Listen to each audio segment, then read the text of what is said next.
پہلے سٹیپ کے طور پر اگر ہم بااختیار لوکل باڈیز بنا کر اور پروونشل فائنانس کمیشن کے ذریعے وسائل بھی دے دیں تو معاملات بہتر ہو سکتے ہیں. قاہرہ صاحب نے جو صوبوں کے حوالے سے بھی اور جو تھرڈ ٹیئر آف گورنمنٹ کے حوالے سے جو بات کی ہے بڑی صائب ہے اور بڑی وائز بات انہوں نے کی ہے. اور دراصل ہمارا مسئلہ ہی یہ ہے کہ وہ سسٹم، وہ آئین جس کو ہم کہہ رہے ہیں کہ وہ ڈیلیور نہیں کر رہا یا جس کو ہم کہہ رہے ہیں کہ وہ بالکل فارغ ہو گیا، ہم نے اس کے اوپر عمل ہی نہیں کیا. عمل اگر نہیں کریں گے تو پھر تو وہ اسی طرح سے جو ہے وہ ڈیلیور نہیں کر سکے گا اور ناکام رہے گا. اگر آپ اس کی جگہ اور بہت کوئی اور لے آئیں گے، اس کے اوپر عمل نہیں کریں گے تو اس کا بھی جو ہے وہ نتیجہ جو ہے وہ سیم ہوگا. تو اصل مت ہے پنجاب میں بنائیے پروونشل فائنانس کمیشن اور ڈسٹرکٹس کو وسائل تقسیم بالکل بننا چاہیے، بالکل بننا چاہیے یا کریں گے؟ بننا چاہیے بالکل. چاہیے یا بلدیاتی الیکشن بھی ہونا چاہیے اور یہ جو ہے اپنا پروونشل فائنانس کمیشن بھی جو ہے وہ بننا چاہیے. لیکن آپ ہمیں باقی معاملوں سے کوئی فرصت ہونے دیں تو کوئی اس طرف سوچے نا. سر آپ توجہ اصل کاموں میں تو دیتے نہیں اور ہی مسئلہ جو ہے وہ کوئی نہ کوئی اٹھائے رکھتے ہیں. وہ محسن نقوی صاحب کا بیان ہی بہت شاندار ہے، کافی اچھی. بس ٹھیک ہے، انہی شاندار بیانوں میں آپ گھمائے رکھے. سر آج 5 اگست ہے تو ایک طرف تو ہم کشمیر کے جو اندر مسائل ہیں اس کو اجاگر کرتے ہیں. آج کل اپنے کشمیر کے بھی حالات اچھے نہیں ہیں، تو میری دلی خواہش یہ ہے کہ وہاں آپ جپھا ڈالیں لوگوں کو اور مسائل حل کریں. دیکھیں ایک کریڈیبل فری فیئر الیکشن کے نتیجے میں وہاں پہ جو حکومت بننے جا رہی ہے انشاءاللہ تعالیٰ وہ حکومت جو ہے وہ سب سے پہلے اس معاملے کو ایڈریس کرے گی جو وہاں پہ پروٹیسٹ ہو رہا ہے، اور اس کے بعد وہاں پہ تعمیر و ترقی کا بھی دور شروع ہوگا. اور اس میں رکاوٹ نہیں ہونی چاہیے. مہاجرین کی سیٹوں پہ انہیں اعتراض ہے تو مہاجرین کی سیٹوں پہ اگر اعتراض ہے تو وہ ایک کانسٹیٹیوشنل ایشو ہے. طریقہ کار بدل دیں. یہ جو اسمبلی ہے اسے اختیار ہے وہ اس کو بڑھا دے، کم کر دے، رکھے نہ رکھے.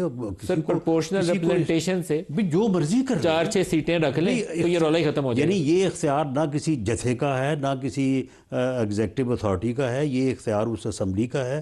اسمبلی منتخب ہو گئی ہے، جب وہ معرض وجود میں اپنا آتی ہے اجلاس کرتی ہے، اس کا جو جیسے چاہیں وہ کر لیں. سر آج پی ٹی آئی کا پروٹیسٹ بھی تھا. آپ 3 سال سے عمران کو جیل میں رکھا ہوا ہے، تو آپ کے ارادے کیا ہیں؟ جیل میں رہے عمران یا کوئی وہاں سیاسی مصالحت کا راستہ ہے اس کے لیے؟ انہیں ایک جو ہے وہ کیس میں جو ہے وہ قید ہوئی ہے اور عدالت نے ان کو سزا دی ہے، اور ان کو چاہیے اپیل کریں، اپنا کیس لڑیں اور ضمانت کرائیں، باہر آئیں. آپ کے لیے کوئی ایسا راستہ ہے مصالحت والا، یا آپ چاہتے ہیں کہ اسی سزا میں جو آپ نے دی ہوئی ہے اس کے تحت وہ اندر ہی رہیں؟ نہیں دیکھیں، پرائم منسٹر نے تو ان کی ہی جماعت ہے جو اس وقت اپوزیشن کا کردار ادا کر رہی ہے پارلیمنٹ میں، اور خاص طور پہ اپوزیشن لیڈر جو ہیں. پرائم منسٹر نے تو ان کو 2 سے زیادہ مرتبہ 3-4 مرتبہ یہ کہا ہے کہ آئیں، بیٹھیں، تمام ایشوز کے اوپر بات کریں. بیرسٹر گور نے تو کل کہا ہے قومی حکومت بنا دیں، تو قومی حکومت میں تو پھر آپ بیرسٹر گور کو دعوت دے دیں کہ ایک وزارت وہ بھی سنبھال لیں.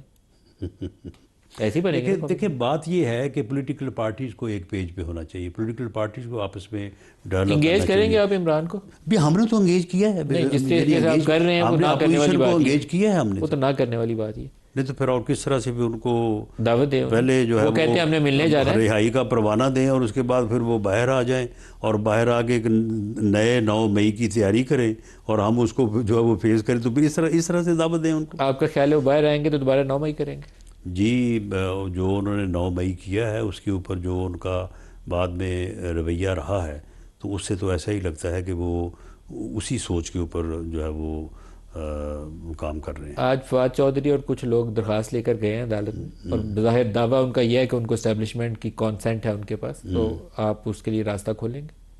جی بالکل، میں تو سمجھتا ہوں کہ انہیں بھی ملاقات کے رولز کو وائلیٹ نہیں کرنا چاہیے جس طرح سے انہوں نے کیا، بار بار کیا، ان کو بان کیا جاتا رہا، لیکن اس کے باوجود انہوں نے کیا. ان کو بھی ایسا نہیں کرنا چاہیے اور ان کی ملاقات جو ہے وہ ہونی چاہیے. فیملی کو تو مل لینے دیں. عمران خان کی بہنوں کو بھی آپ نے کئی مہینوں سے وہ بھی باہر آ کے پھر جو جس قسم کی صورتحال دیکھیں نا اس وقت، جب ملک اس صورتحال میں ہو، آپ اگر ان شہداء کو، ان وردی کو، اپنا ادارے کو جو ہے وہ ملائن کریں، نہ صرف ملک کے اندر کریں بلکہ بیرونی دنیا تک کریں، اور ان ملاقاتوں کو ہی اس چیز کا ذریعہ بنائیں، تو پھر یہ چیز بھی جو ہے نا اس کے اوپر بھی کوئی غور ہونا چاہیے. کوئی بیک چینل ہے آپ کا ان حالات میں اس چیز مصالحت کے لیے؟ کوئی بیک چینل ہے مصالحت والا کہ کوئی نہیں ہے؟ رسالت کے بارے میں جو میری انفارمیشن ہے، اپنا علی امین گنڈا پور صاحب اور محسن نقوی صاحب کا آپس میں رابطہ رہا، بلکہ وہ جو 24 نومبر کو ہوا تھا اس وقت بھی انہوں نے ابھی بھی بیک چینل ہے؟ ابھی مجھے نہیں معلوم کہ اب کوئی آپس میں کوئی بات ان کی ہے یا نہیں ہے، بلکہ اس وقت بھی جب ان کو کہا گیا تھا کہ آپ وہ سنگجانی چلے جائیں، جا کے بیٹھ جائیں تو آپ کے ساتھ بیٹھ کے صبح بات ہوگی، تو اس وقت بھی انہوں نے جو ہے وہ ایک ہٹ دھرمی سے کام لیا۔